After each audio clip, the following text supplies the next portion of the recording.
My name is Evan Carter. I'm 25 and I split my time between the family wood shop in Burlington, Vermont and fixing up the small cedar house my dad left me on the edge of town. It's not much, a two-bedroom with a sagging porch and a roof that leaks when the snow melts too fast, but it's mine. The wood shop keeps the bills paid, sanding boards, and building custom furniture for folks who want something that lasts. The house is my project, my quiet place. I rip out old flooring, plain beams, and dream about turning it into something more one day. Maybe a little cafe, maybe just a home that doesn't feel so empty. I don't go out much. Burlington's got its charm, cobblestone streets, lake views, crowds in the summer, but I stick to the outskirts. My mornings are coffee from a dented thermos. My evenings are takeout and sketches for the next job. The last girl I dated left 2 years ago, said she needed more than sawdust and small-town nights. I didn't argue. Maybe she was right. Maybe I'm just better with wood than people. It was a crisp fall morning, the kind where the air smells like leaves and distant wood smoke. When I stopped at the Daily Grind, a coffee shop downtown I usually avoid. Too many tourists, too many laptops, but my thermos was empty and I needed something strong before heading to the shop. The place was packed, the line snaking past a chalkboard menu and a display of overpriced pastries. I was staring at the board trying to decide if I could justify a $5 latte when a voice behind me cut through the noise. "Hey, please, pretend you're my boyfriend right now." I turned, and before I could process the words, she was there, arms around my neck, pulling me down, her lips on mine. It wasn't long, maybe 2 seconds, but it was soft, warm, and so unexpected. My heart stuttered like a misfired nail gun. Her hair smelled like vanilla and rain, and her hands gripped my jacket like she was holding on for dear life. When she pulled back, her eyes were wide, a mix of panic and apology. "I'm so sorry," she whispered, her breath warm against my cheek. "That guy coming this way, he's my ex." I followed her gaze. A man was weaving through the crowd, tall, with wavy hair and a white shirt tucked too neatly into his jeans. He had the kind of smile that looked practiced, like he knew it worked on people. He was headed straight for us, his eyes locked on her. I didn't think, I just slid an arm around her waist, pulling her closer, and turned so we were facing him together. "Everything okay, babe?" I said, loud enough for him to hear. My voice sounded steadier than I felt. She leaned into me, her body tense but fitting against mine like we'd done this 100 times. "Yeah," she said, her voice pitched high, playful. "Just grabbing coffee with my favorite guy." The ex, Mark, I'd learn later, stopped a few feet away. His smile faltered, his eyes flicking from her to me, then to my arm around her. "Lena," he said, his tone smooth but sharp underneath. "Didn't expect to see you here." "Funny how that works," she said, her grip tightening on my jacket. "Evan and I were just leaving." I nodded at him, keeping my expression neutral. "Nice to meet you, man." He didn't respond, just stared for a second longer, like he was trying to figure out if I was real. Then he muttered something under his breath and turned, disappearing into the crowd. The second he was gone, Lena let out a breath, her whole body sagging against me. "Oh my God," she said, stepping back, her hands dropping to her sides. "I'm so sorry. I didn't mean to. I just saw him and panicked." I was still reeling, my lips tingling where hers had been. "It's fine," I said, managing a grin. "Not the worst way to start a morning." She laughed, a nervous sound, and ran a hand through her hair, brown, wavy, falling just past her shoulders. She was maybe 30, dressed in a wool coat and jeans, a scarf loose around her neck. Her eyes were green, bright but tired, like she hadn't slept well in a while. "I owe you big time," she said. "I'm Lena, by the way. Lena Harper." "Evan," I said, shaking her hand when she offered it. Her grip was firm, her fingers cold. "Evan Caldwell." "So, ex-boyfriend." She winced, glancing at the door like she expected Mark to come back. "Yeah, long story, not a good one." I wanted to ask more, but the barista called my name, sliding a black coffee across the counter. I grabbed it, then nodded at the line. "You want something? My treat for, services rendered." She smiled, real this time, and it hit me harder than the kiss. "Coffee sounds perfect." We stood off to the side while she ordered a latte with oat milk, no foam. The shop was loud, people talking over each other, the espresso machine hissing like it was mad at the world. Lena kept her voice low, like she didn't want anyone else to hear. He's persistent, she said, stirring her drink. We broke up 6 months ago, but he doesn't get the hint. Shows up at my work, calls my mom, texts me at 2 a.m. like nothing happened. I saw him walk in, and I just reacted. Hence the kiss, I said, raising an eyebrow. Hence the kiss, she repeated, her cheeks flushing. I swear I'm not usually that forward. You were just there, and you looked safe. Safe? I said, laughing under my breath. That's a new one. You know what I mean, she said, nudging my arm. You didn't freak out. Most guys would have. I shrugged, sipping my coffee. It was too hot, but I needed something to do with my hands. I've had worse surprises. You okay now? She nodded, but her eyes flicked to the door again. Yeah, he's gone for now. She took a sip, then looked at me, curious. What about you? What's a guy like you doing in a place like this? Needed caffeine, I said. I work at my family's wood shop, fix up my dad's old house on the side. Not exactly a downtown regular. Wood shop, she said, like she was picturing it. That's cool. You build things? Tables, shelves, whatever people pay for. The house is my real project. Needs a lot of work, but it's got potential. She smiled, softer now. I like that. Potential. We talked a little longer, standing by the window as the crowd thinned. She told me she was a book editor, freelance, mostly romance novels. People think it's all steamy scenes, she said, rolling her eyes. It's more about fixing plot holes and crying over deadlines. I told her about the house, how I was tearing out the old kitchen, dreaming of a space that felt like home. It was easy, the kind of conversation that didn't need forcing. But then her phone buzzed and her face tightened. Work, she said, slipping it into her pocket. I should go. Thanks again, Evan, for everything. I said, meaning it more than I should have. She hesitated, then scribbled her number on a napkin. In case you ever need a coffee partner or, someone to kiss in a pinch. I laughed, pocketing the napkin. I'll keep that in mind. She left with a wave, her coat swinging as she stepped into the chilly air. I stood there a long time, coffee cooling in my hand, the taste of her still on my lips. I didn't know her, not really. But as I walked back to my truck, the napkin tucked safe in my pocket, I couldn't shake the feeling that something had just started. Something I wasn't ready to name. I didn't expect to hear from her. The napkin with Lena's number sat on my kitchen counter for a full day, tucked under a coffee mug, like it was just another receipt. I told myself I'd text her, thank her for the laugh, maybe grab that coffee she offered. But every time I picked up my phone, I stopped. What do you say to a woman who kissed you to dodge her ex? Hey, great save. Love the lip service. It all sounded stupid in my head. The house was quiet that night, the kind of quiet that creeps in when you're used to being alone. I was sanding a tabletop in the garage, the radio playing some old Springsteen song. When my phone buzzed, unknown number, I wiped sawdust off my hands and opened the message. Hey, it's Lena, the kiss and run girl from the coffee shop. Still owe you that coffee. You free tomorrow? I stared at the screen longer than I should have. My thumb hovered, then typed before I could overthink it. Free after 3. Daily grind again or somewhere quieter. Her reply came fast. Quieter.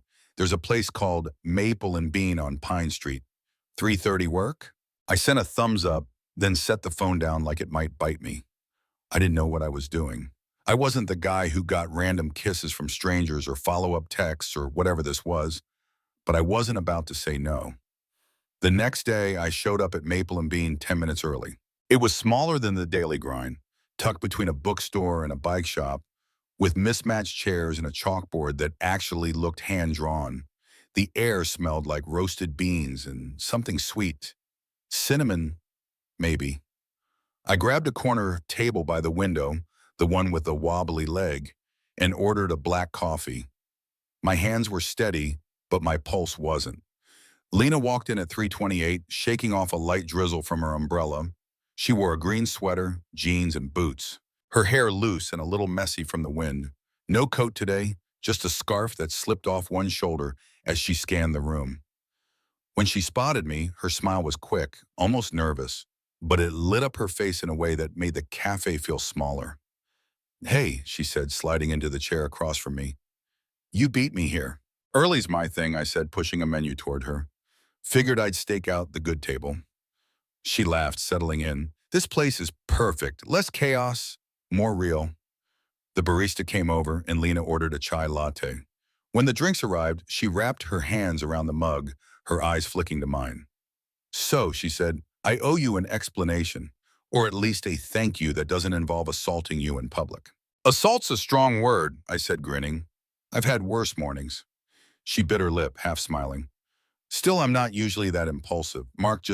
He has this way of showing up when I least expect it. I saw him walk in and my brain short-circuited." I leaned back, studying her. Up close, without the panic, she looked tired but sharp, like someone who'd learned to keep her guard up but hadn't let it harden her completely. "He seems like a real piece of work," I said. "You okay?" She nodded, but her fingers tightened on the mug. "I'm fine, mostly. We were together 3 years. He was charming at first, the kind of guy who makes you feel like you're the only person in the room. Then it was like he decided I was his to manage, where I went, who I saw, what I wore. I ended it 6 months ago, but he doesn't let go easy. Keeps texting, showing up at my office, calling my mom like we're still a thing." I whistled low. "That's not an ex. That's a stalker." "Pretty much," she said, her voice quieter. "I moved out of our apartment, took freelance editing gigs so I could work from anywhere. Thought distance would help. It hasn't." I didn't know what to say to that. I'd never dealt with anything like Mark. My breakups were clean. Girl leaves. I sand a table. Life moves on. But watching Lena, the way her shoulders carried weight she didn't talk about, made me want to do something. Anything. "You don't owe me the story," I said, "but I'm a good listener if you want to unload." She smiled, softer this time. "You're sweet. Most guys would have run after that kiss." "Most guys aren't me," I said, and it came out more serious than I meant. Her eyes held mine for a second, something flickering there. Curiosity, maybe, or recognition. "Fair enough. Your turn, then. What's the deal with the woodshop guy who lets strangers kiss him?" I laughed, rubbing the back of my neck. "Not much of a deal. Family business. My dad started it. I grew up sweeping sawdust. Now I build stuff, fix stuff. The house I'm working on, it's his old place. He passed a few years back, left it to me. I'm turning it into something, maybe a cafe one day. Haven Brews, I'm calling it. A place where people can just be." "Haven Brews," she repeated, like she was tasting it. "I love that. A safe spot. God knows I could have used one a few times." "You and me both," I said. We talked for hours, the cafe emptying around us. She told me about editing romance novels, how she loved finding the heart of a story but hated the deadlines. I told her about the house, how I'd ripped out the rotten floorboards, found my dad's old carving knife hidden in a wall, how every nail I drove felt like keeping him around. She listened like it mattered, her chin in her hand, her eyes never leaving mine. "You're good at this," she said at one point, "making things feel possible." "Wood's easy," I said. "People are harder." She laughed, and it was the kind of laugh that made you want to hear it again. "Tell me about it." There was a moment when our coffees were gone and the barista started stacking chairs that our knees brushed under the table. Neither of us moved. Her scarf had slipped completely off, and I noticed the way her fingers traced the rim of her mug, slow and deliberate. "That kiss," I said, my voice low. "Was it really just to get rid of him?" She looked up, her eyes searching mine. "At first, yeah." But she paused, then smiled, small and real. "It wasn't awful." I grinned. "High praise. Don't let it go to your head," she said. But she was smiling too. The cafe was closing, the lights dimming. We stood outside under the awning, the drizzle turning to mist. She pulled her scarf tighter, her breath visible in the cold. "I should go," she said, but she didn't move. "Yeah," I said, my hands in my pockets. "Or you could come see the house sometime. It's not much, but I make a mean spaghetti." Her laugh was soft, tempting. "I'll think about it." She started to walk away, then turned back. "Evan, thanks for not making it weird. Any time, I said. I watched her go, her figure disappearing into the misty street. My phone buzzed as I reached my truck. Spaghetti sounds good. Text me when you're free. I smiled all the way home, the napkin with her number now in my wallet, not under a mug. The house felt different when I walked in, like it was waiting for something too. I didn't know what I was expecting when I invited Lena over, but it wasn't the way my hands shook while I chopped onions for the sauce. The house was as clean as it had ever been. Floors swept, tools stowed, the leaky faucet in the kitchen finally fixed. I'd even dug out a tablecloth from a box in the attic, one my mom used for holidays before she and Dad split.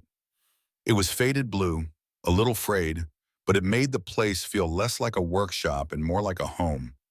Lena showed up at 6 sharp, a pie tin balanced in her hands, her hair tied low and loose, a few strands curling against her neck. She wore a white button-up, sleeves rolled to her elbows, and jeans that had seen better days. No scarf tonight, just a canvas jacket. She shrugged off at the door. Apple pie, she said, holding it up like a peace offering. Store-bought crust, but I made the filling. Don't judge me. Never, I said, taking the tin. Smells better than anything I've cooked in years. She stepped inside, her eyes moving over the space. Exposed beams, the wood stove crackling in the corner, the stack of blueprints on the counter.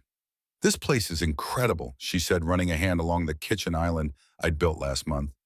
You weren't kidding about the potential. It's a work in progress, I said, stirring the sauce. Like me. She laughed, soft and real, and it settled something in my chest. I gave her a quick tour, living room with the sagging couch, the upstairs bedroom I hadn't touched yet, the back porch with the board that still needed replacing. She listened, asked questions, her fingers brushing the wood like she could feel the story in it. Back in the kitchen, we worked side by side. I boiled pasta, she sliced bread, humming under her breath. The radio played low, some old Fleetwood Mac song, and the windows fogged from the heat. It was easy, the kind of easy I hadn't felt in years.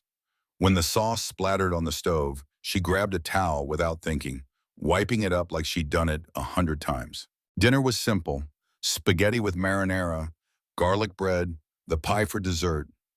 We ate at the table, the blue cloth catching crumbs, the light from a single bulb overhead casting soft shadows. Lena twirled pasta around her fork, her eyes bright. This is good, she said. Like, really good. You've been holding out on me. Family recipe, I said, grinning. Dad sighed. He wasn't much for cooking, but he could make a mean sauce. She nodded, her smile fading just a touch. You miss him? Yeah, I said, every day. This house, it's his. I'm just trying to keep it alive. She reached across the table, her hand covering mine for a second. You're doing more than that. After we ate, I noticed the kitchen chair wobble when she sat back down. One of the legs had been loose 4 weeks, a project I kept putting off. Hold up, I said, grabbing my toolbox from the corner. Let me fix this before you end up on the floor. Lena watched, leaning against the counter, as I flipped the chair over, sanding the leg, tightening the screws. You just do this, she said, half laughing. Fix things like it's nothing. It's what I know, I said, testing the chair. Wood's honest. You see the problem? You fix it. She crouched beside me, her shoulder brushing mine. Let me help. She handed me a screw, her fingers steady, and we worked together, tightening, adjusting, until the chair sat solid. When we stood, she didn't move back right away. The kitchen felt smaller, the air warmer. Thanks, she said, her voice low. For dinner? For this? Any time, I said and meant it. We moved to the porch, the night cold but clear, stars sharp above the trees. I'd strung a single bulb out there, its glow soft against the dark. We sat on the steps, coffee mugs in hand, the pie tin between us. The silence was comfortable but full, like it was holding something back. Lena broke it first. I haven't felt this calm in a long time, she said, staring at the trees. Not since before Mark. He always made me feel like I was being watched, judged, like I had to be someone else to be enough. I set my mug down, my hands still. You don't have to be anyone else here. She turned, her eyes catching the light. I know, that's what scares me. I didn't push, just waited. She took a breath, then asked, that kiss in the coffee shop, For you? Was it just part of the act? I looked at her, really looked. The way her hair fell across her cheek, the way her hands wrapped around her mug like it was an anchor. No, I said, wasn't an act for me. She didn't smile, didn't look away. I didn't want it to be just once, she said, her voice barely above a whisper. But I'm scared of wanting this, of messing it up. You won't, I said, not with me. She laughed, a small shaky sound. You don't know me well enough to say that. I know enough, I said. You're here, you're real. That's more than most people give. She set her mug down, her hand finding mine in the dark. Her fingers were warm, calloused from typing maybe, or life. We didn't kiss, not yet, but we sat there, hands linked, the night wrapping around us like a promise neither of us was ready to name. Inside, I showed her the notebook I kept in the living room, a beat-up thing filled with sketches, and tucked in the back, a short story I'd written months ago about a guy in a wooden house learning to let someone in after loss. I'd never shown anyone. Didn't plan to. Lena flipped through it, her eyes scanning the pages. Evan, she said, her voice soft. This is good, like, really good. It's nothing, I said, my face hot, just words. It's not nothing, she said, closing the notebook. It's you, and it's beautiful. I didn't know what to say, so I didn't say anything. She set the notebook down, her hand lingering on the cover. You should send it somewhere, she said. Let someone else see it. Maybe, I said, but I was thinking about her hand still close to mine. We cleaned up together, moving around the kitchen like we'd done it forever. When she grabbed her jacket, I walked her to her car, the gravel crunching under our boots. The air was sharp, the stars brighter now. I meant it, she said at the car, her keys in her hand. About the story, and about this. I know, I said. She hesitated, then stepped closer, her hand brushing my arm. I'm not ready to promise anything, she said, but I want to keep coming back. That's enough, I said. She smiled, got in her car, and drove off, her taillights fading into the dark. I stood there a long time, the cold biting my skin, the house behind me warmer than it had ever been. I didn't know what we were. Didn't need to. But as I walked back inside, the notebook still on the table, I felt something I hadn't in years, a spark, like the first cut of a saw into fresh wood. The week after Lena's dinner at my place felt like a dream I didn't want to wake from. We texted every day, stupid stuff, like her complaining about a manuscript with too many metaphors, or me sending a photo of a crooked shelf I'd just fixed. She'd reply with a voice note, her laugh cutting through the static of my phone, and I'd play it twice just to hear it again. We met for coffee once at Maple and Bean, but kept it short. She had deadlines. I had a rush order for a dining table. It wasn't much, but it was ours. Then one afternoon, I was up on the porch roof, hammering new shingles into place, the air cold enough to numb my fingers. My phone buzzed in my pocket, and I almost ignored it until I saw Lena's name.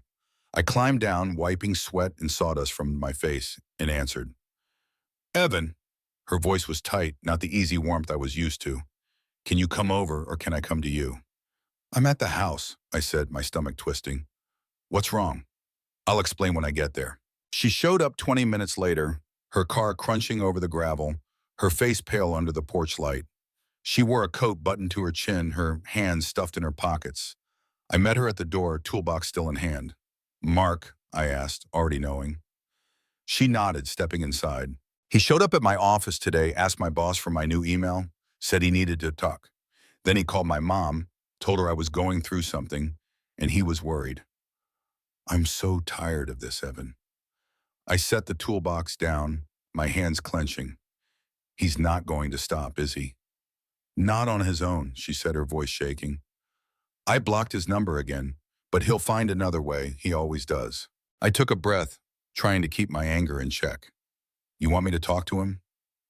No, she said quickly, then softer. Maybe, I don't know, I don't want to do this alone anymore. I pulled her into a hug, her coat cold against my flannel. She buried her face in my shoulder, her breath warm through the fabric. You're not alone, I said, not anymore. She pulled back, her eyes searching mine. Will you come with me to talk to him? Not to fight, just to be there. I need him to see I'm not his to chase. I nodded. Whatever you need. We met Mark the next evening at a bar downtown, one of those places with sticky tables and a jukebox that only played songs from the 90s. Lena picked it. Public, neutral, no chance for a scene. I wore my cleanest jeans and a shirt that didn't smell like sawdust. Lena was in a black sweater, her hair down, her chin high. She looked strong, but her hand trembled in mine as we walked in. Mark was already there, sitting at a corner table, a beer in front of him. He stood when he saw us, his smile tight, like he'd practiced it in a mirror. "Lena," he said, ignoring me, "you didn't have to bring a bodyguard." "Evan's not a bodyguard," she said, her voice steady. "He's with me." I squeezed her hand, stepping forward just enough to make my presence clear. "She asked me to come," I said, keeping my tone even. "We're here to talk, that's it." Mark's eyes flicked to me, sizing me up. "So you're the new guy?" he said, his voice dripping with something I didn't like. "She moves fast." "Watch it," I said, low but firm. Lena stepped in before he could respond. "This isn't about Evan, it's about you. You need to stop. The calls, the emails, showing up at my work. It's over, Mark. It's been over." He leaned back, his smile fading. "You're making a mistake. We were good together. You know we were." "No," she said, her voice cutting through the bar's noise. "We weren't. You made me feel small. I'm done with that." I stayed quiet, letting her lead, but my hands stayed in hers, grounding her. Mark tried again, his voice softer, wheedling. "Lena, come on. We can talk this out. Just us." "There's no us," she said. "There hasn't been for a long time. Let it go." He looked at me then, and his eyes narrowing. "You think you're better than me? Some carpenter playing hero?" I didn't take the bait. "I'm not playing anything," I said. "I'm just here for her. You don't get to make her feel scared anymore." The bar was loud, but our corner felt like its own world. Mark stared at us, his jaw tight. Then he laughed, a short, bitter sound. "Fine," he said, standing. "Have your fun. But when it falls apart, don't come crying to me." He walked out, the door swinging shut behind him. Lena let out a breath, her shoulders sagging. I pulled her close, her forehead against my chest. "You okay?" I asked. She nodded, her voice muffled. "Yeah, I think I am." We left the bar, the night cold and clear, the streets quiet. In my truck, she was silent for a while, staring out the window. Then she turned to me, her eyes soft. "Thank you," she said, "for being there, for not taking over." I meant what I said, I told her, starting the engine. "I'm here for you, however you need." She reached for my hand, her fingers lacing through mine. "I know." Back at the house, we sat on the porch, the same steps where we'd eaten pie. The air was sharp, the stars bright.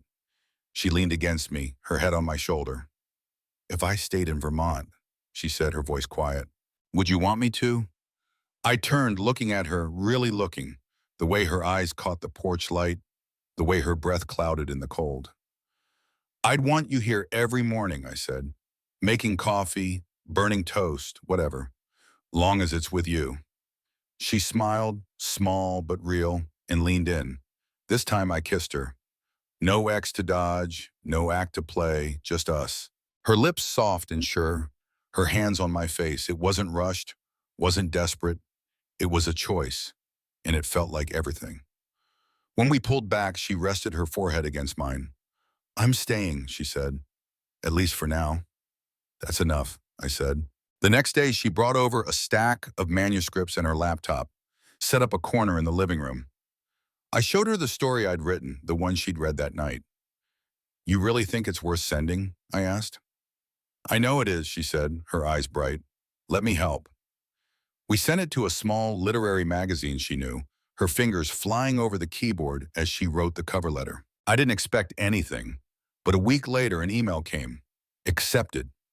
Lena read it aloud, her voice shaking with excitement, and I just stared at the screen, my heart pounding like I'd never felt before. "You did this," I said. "We did," she corrected, kissing me quick. Mark didn't show up again. Maybe he got the message.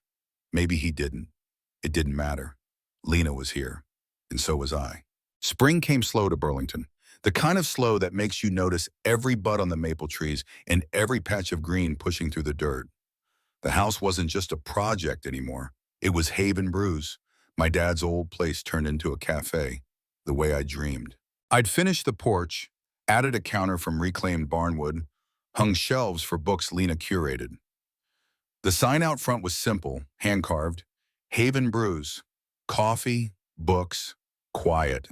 No grand opening, no ads, just an open door and a chalkboard that said, "First cups on us."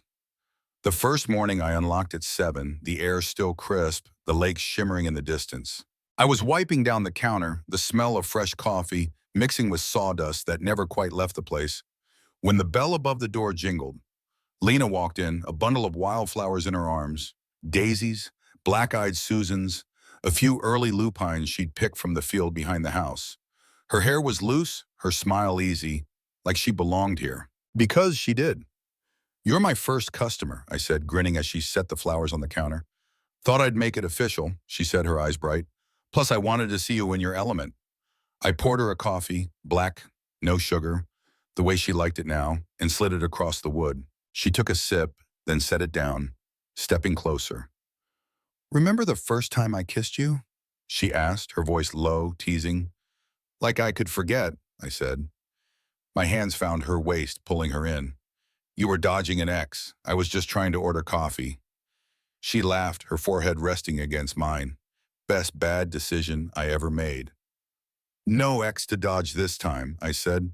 "Good," she said and kissed me. Not quick, not desperate, just sure.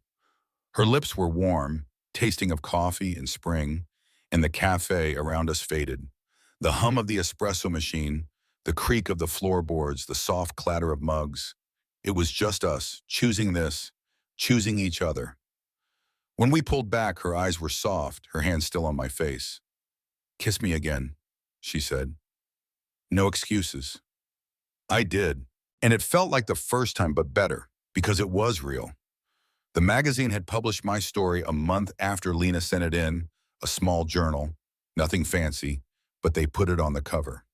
The House That Stayed. Lena framed the page and hung it behind the counter, next to a shelf of her favorite books. People came for the coffee, stayed for the quiet, left with a story or two. Lena worked from a corner table, her laptop open, editing manuscripts between pouring refills. I built tables, fixed chairs, learned how to make a decent latte. We didn't talk about marriage, didn't need rings or promises. We just lived. Mark never showed up again. Maybe he moved on. Maybe he didn't. It didn't matter. Lena's phone stayed quiet. Her smile stayed easy. She'd found her safe place, and I'd found mine. One evening after closing, we sat on the porch, the cafe dark behind us, the wildflowers in a mason jar on the rail. The sky was pink, the air warm, the kind of night that made you believe in second chances. Lena leaned against me, her head on my shoulder. "You know," she said, "I used to think love was something you had to chase, something that slipped away if you didn't hold tight." I wrapped an arm around her, my fingers tracing the curve of her arm. "And now? Now I think it's just this," she said, gesturing at the porch, the cafe, the quiet. "Showing up, staying." I nodded, my throat tight. "A kiss started it," I said, "but this is what keeps it." She turned, her eyes catching mine in the fading light. "No more pretending." "No more pretending," I said. She kissed me again, slow and certain, the wildflowers swaying in the breeze. The house, our cafe, our haven, stood solid behind us, its walls holding every moment we'd built. I'd opened a door for a stranger once, not knowing it would open my life. Lena had kissed me to run from her past, not knowing she'd run into her future. Love isn't always loud. It's not always fireworks or grand gestures. Sometimes it's a coffee shop kiss, a leaky roof, a wobbly chair you fix together. Sometimes it's just two people who decide to stay. And for us, that was enough. In the bustling hum of a Burlington coffee shop, Evan and Lena's story unfolds like a finely sanded piece of wood, revealing a profound truth. Sometimes a fleeting act of pretense can carve a path to authentic connection. When Lena, desperate to escape her persistent ex, Mark, asked Evan, a quiet woodworker, to pretend to be her boyfriend with a staged kiss, she ignited a spark neither expected. What began as a quick cover blossomed into shared coffees, late-night talks, and a confrontation that empowered Lena to reclaim her freedom. Their journey from a napkin-scrawled number to a cafe called Haven Brews teaches us that courage often hides in spontaneous moments, and love grows when we choose to stay beyond the act. Evan's steady presence and Lena's resilience transformed a house of sawdust and memories into a sanctuary of shared dreams, reminding us that true connection doesn't demand perfection, but presence, fixing wobbly chairs, sharing pie, or standing firm against someone's past. In a world that rushes past the quiet, their story urges us to embrace the unexpected, to find strength in vulnerability, and to build something lasting from fleeting beginnings. Let this resonate deeply. Have you ever stumbled into love or courage through an unplanned moment? Share your story in the comments.